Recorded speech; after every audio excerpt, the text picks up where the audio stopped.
প্রণাম। একটি গুরুত্বপূর্ণ বিষয় মনে আসছে, সেই জন্য রাখছি আপনাদের সামনে। যে অনেকেই বিভিন্ন রকম প্রশ্ন করছেন,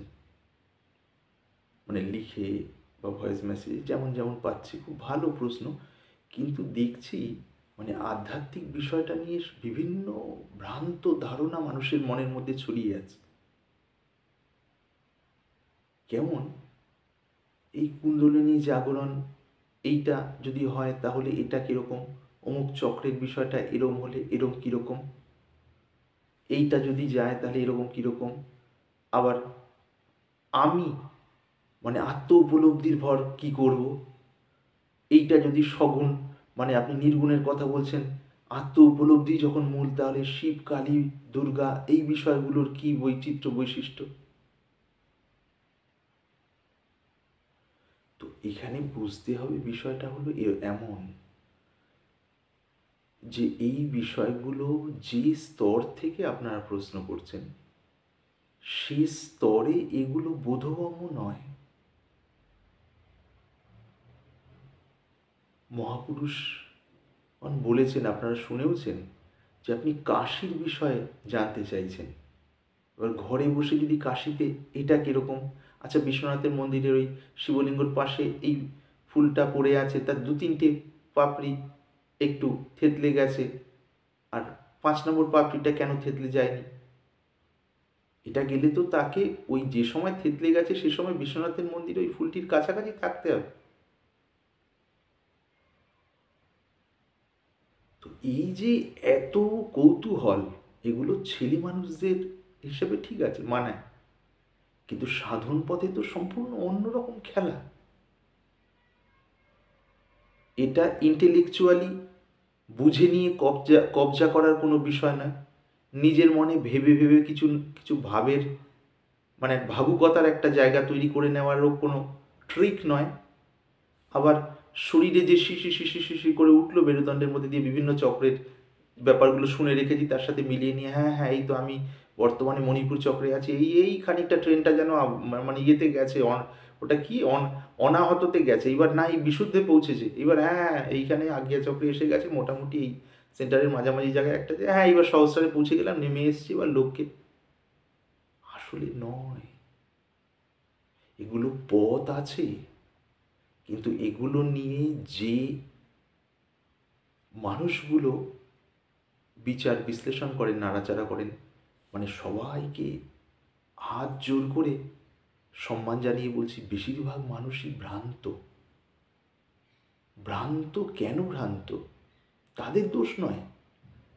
যে গুরু পরম্পরা থেকে লাভ হয়েছে, সেই গুরু পরম্পরার গুরু গদিতে যিনি বসে আছেন, তিনি আসলে উপলব্ধিমান মহাপুরুষ নন।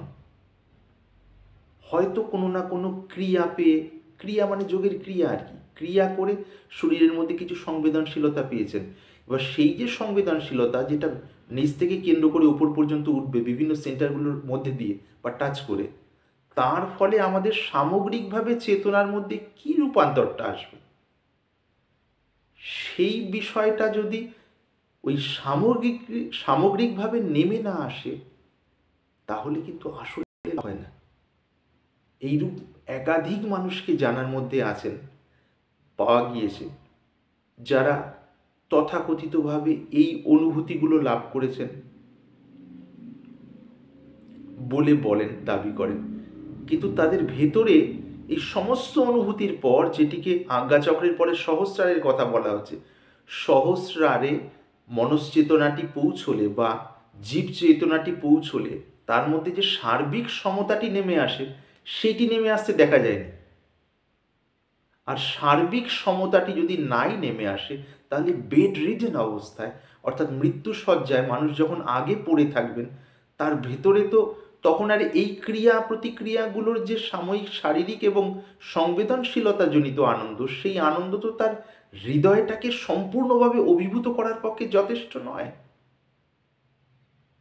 তার কারণ সমস্ত ক্রিয়াগুলোই তখনই পরম অর্থযুক্ত হচ্ছে, যখন ক্রিয়াতীত জায়গায় যে পরাশান্তির ভূমিটি, সেইটি ফুটে উঠবে। এবার পরাশান্তির ভূমিটি যেন ফুটে উঠতে পারে, তার জন্য যত রকম মার্গ বা পথ রয়েছে সেই সমস্ত পথগুলো দুটো ভাগে ভাগ হয়েছে।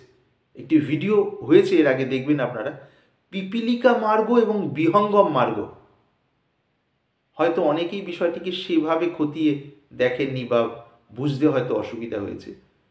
পিপিলিকা মার্গ মানে এই যে যোগ মার্গ, যেটা চক্রভেদনের ধারা বা তন্ত্র হিসেবে যদি বলি, চক্রভেদনের ধারা হিসেবে যদি ধরি, বা মন্ত্র জপ করে করে ধীরে ধীরে এগোনো, এই সব ব্যাপারগুলো পিপিলিকা মার্গ। অর্থাৎ পিপিলিকা মানে পিঁপড়ে, যেমন ধীরে ধীরে ধীরে ধীরে ধীরে ধীরে ধীরে ধীরে এগোয়, ক্রম মার্গ, ক্রম ধরে। আরেকটি হলো বিহঙ্গম মার্গ। বিহঙ্গম মার্গ কোনটি? বিহঙ্গম মার্গ হলো পাখির, মানে পাখি কোনো একটা জায়গা থেকে ওড়া শুরু করলো, এখানে যেতে হবে তাকে লক্ষ্যে, এখান থেকে ওড়া শুরু করলো, উঠতে উঠতে উঠতে উঠতে উঠতে উঠতে উঠতে এখানে গিয়ে একেবারে বসলো। এই যে বসলো, এখান থেকে নিয়ে পাখির যে উঠতে উঠতে যাওয়া, এক জায়গা থেকে শুরু করা, একদম লক্ষ্যে গিয়ে বসা, পাখি মানে বিহঙ্গম যদি ধরি, তাহলে সে এইটাকে বিহঙ্গম মার্গ। অর্থাৎ জীব চৈতন্যটা যার যেমন অবস্থায় আছে, অর্থাৎ মনোভূমিটা যার যেমন অবস্থায় আছে, তার সাধ্যমতো প্রস্তুতি এবং সংস্কার করে সেই জায়গা থেকে ডুব দিয়ে মহাসমাধির মধ্যে ডুব দেওয়া। মহাসমাধি মানে দেহত্যাগের কথা ভাববেন না ভুল করে, এখানে মহাসমাধি মানে সেই পরম সমাধি বা পরম অনুভূতির মধ্যে ডুব দেওয়ার কথা। তো এই মার্গের কথাও তো বলা আছে শাস্ত্রে, এইটি বুঝতে হবে। ক্রমমার্গ যেমন সত্য, ক্রম ধরে ধরে গিয়ে সেই পরমে পৌঁছানো, আবার এখানটায় একটা জীব চৈতন্য আছে, হঠাৎ জীব চৈতন্যটা স্থির থাকতে থাকতে থাকতে থাকতে হঠাৎ জাগ্রত অবস্থায় গলে গেল। গলে গেলে কি থাকছে? সর্বব্যাপী নিস্তরঙ্গ সেই পড়া শান্তিটি তো থাকছে, সেই পরমই তো থাকছে। আমরা শুনে রেখেছি না, জেনে রেখেছি, বা বিভিন্ন জায়গায় আলোচনায় শুনেছি, ভগবান বা পরমাত্মা বা ব্রহ্ম বা ঈশ্বর যে নামেই বলি, তিনি সর্বত্র আছেন এবং সর্বদা আছেন। যদি সর্বত্র থাকেন এবং সর্বদা থাকেন, তাহলে জীব চৈতন্য অর্থাৎ কর্তা ভাবটি চট করে যদি লোডশেডিং হয়ে যায়, কর্তা ভাবে লোডশেডিং আমরা বলি সাধারণত, কারেন্ট চলে যাওয়ার ব্যাপারটাকে, অর্থাৎ জাগ্রত অবস্থায়, ঘুমের অবস্থায় তো রোজই হয় মোটামুটি, জাগ্রত অবস্থায় যেই মুহূর্তে কর্তা ভাবটি গলে যাবে, অর্থাৎ মিলে যাবে, তখনই তো পিছনের চৈতন্যটি থেকে যায়। আবার এই দিকে ক্রমমার্গ দিয়ে ধরে ধরে ধরে ধরে ধরে ধরে ধরে এই আজ্ঞা চক্রের ওই লাস্ট রেল গেট যদি ধরি, বা লাস্ট লেভেল ক্রসিং যদি ধরি, সেটাকে ভেদ করার পর যে মেন যে বিষয়টা হয়, সহস্রায় ঢুকলে সেই কাণ্ডটি তো হয়। বা সাধারণ মানুষের চেতনা এত বেশি স্থূল, এই সরাসরি বিষয়টাকে লজিক্যালিও প্রথমে ধারণ করতে পারেন না অনেক মানুষ। কেউ লজিক্যালি অর্থাৎ যৌক্তিকভাবে ধারণ করলেও কার্যক্ষেত্রে সেইভাবে চলে সফল হতে পারেন না বলে সেটি বিশ্বাস করেন না, কিন্তু হয়। তো বলার উদ্দেশ্য হলো, কোথায় কুণ্ডলিনীর কে কোন চক্রে আছেন, কে কোন ক্রিয়া করছেন, কে কি দেখছেন, কে কি ভাবছেন ভাবুকতার, কে কত বড় বিশ্লেষক, এগুলো মানে মূল বিষয় কখনোই নয়। জীবনে সময় খুব কম,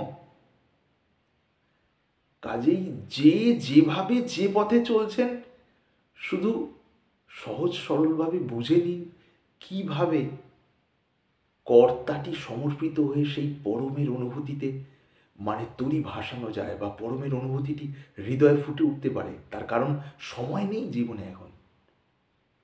যারা আমার ভিডিও শুনছে তাদের মধ্যে কেউ একজনও কি দিনে 10 ঘন্টা আসনস্থ হয়ে আগামী 12 বছর সাধন করতে পারেন টুকরো টুকরো করে? সারাদিনটাকে 24 ঘন্টাকে যদি ভাগ করে 2 ঘন্টা 2 ঘন্টা 2 ঘন্টা 2 ঘন্টা এরকম 5 বার বসে 10 ঘন্টা আগামী 12 বছর, বিশেষ শরীর অসুস্থ হওয়ার বিষয়গুলো ছাড়া,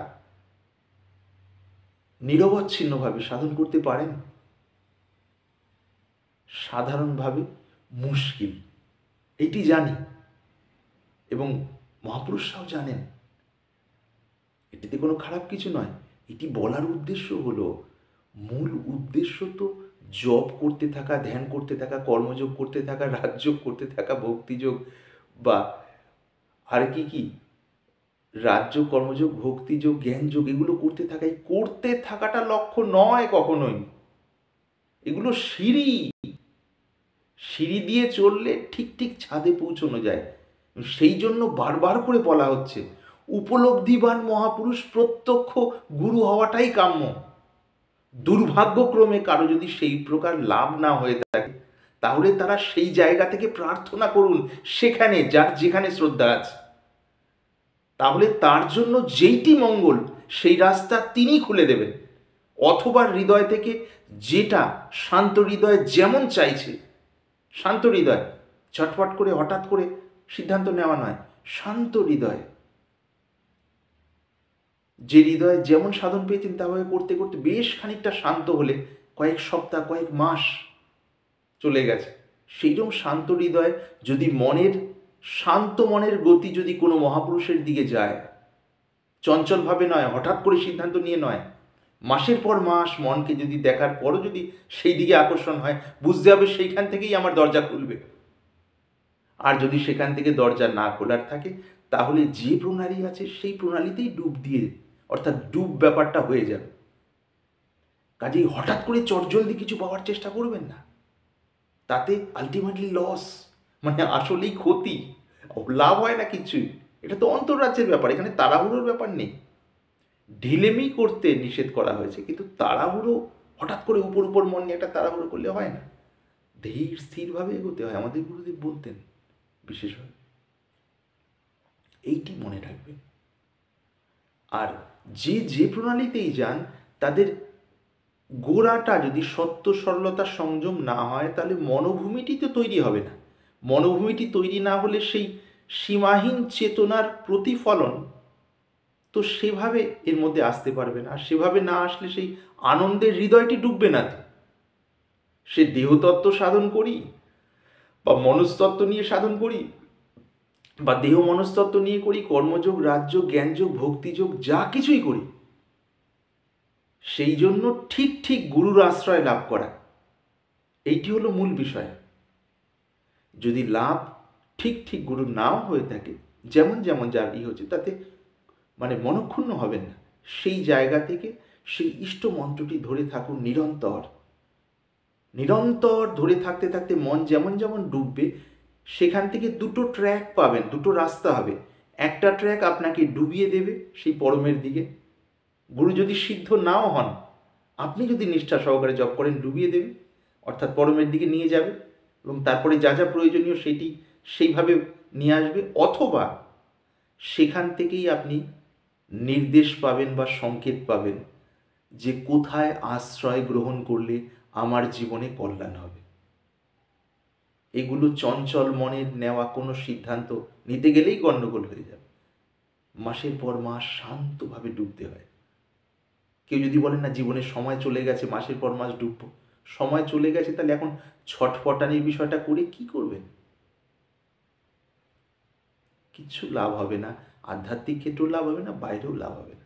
তার থেকে ধীর স্থিরভাবে চেষ্টা করুন, সেইটাতেই আপনার মানে ভাগে বেশি পাবেন, সব দিক থেকে, বাহ্যিক দৃষ্টিতে এবং আন্তরিক দৃষ্টিতেও। কাজেই দেহতত্ত্ব বা বিভিন্ন ইত্যাদি নাম নিয়ে যদি মনের মধ্যে মায়া নতুন করে ঘর করতে চায়, প্লিজ বি কেয়ারফুল। দয়া করে এই বিষয়ে সজাগ হন, যত্নশীল হন। মায়ার ভ্রান্তিকে মনের মধ্যে কাজ করতে দেবেন না, তাহলে মূল পথ থেকে পথচ্যুত হয়ে যেতে হবে। বরং সহজ সরলভাবে লেগে থাকুন, এবং লেগে থাকতে থাকতে লাগাটা যদি ঠিক হয়, ডুবে গিয়ে পরমের দিকে এগিয়ে যাবেন। অথবা সেখান থেকে সিদ্ধান্ত নেওয়া উচিত, শান্ত হৃদয়ে নিরন্তর ধারার মতো বুঝতে পারবেন যে আমার কোথায় আশ্রয় নেওয়া উচিত।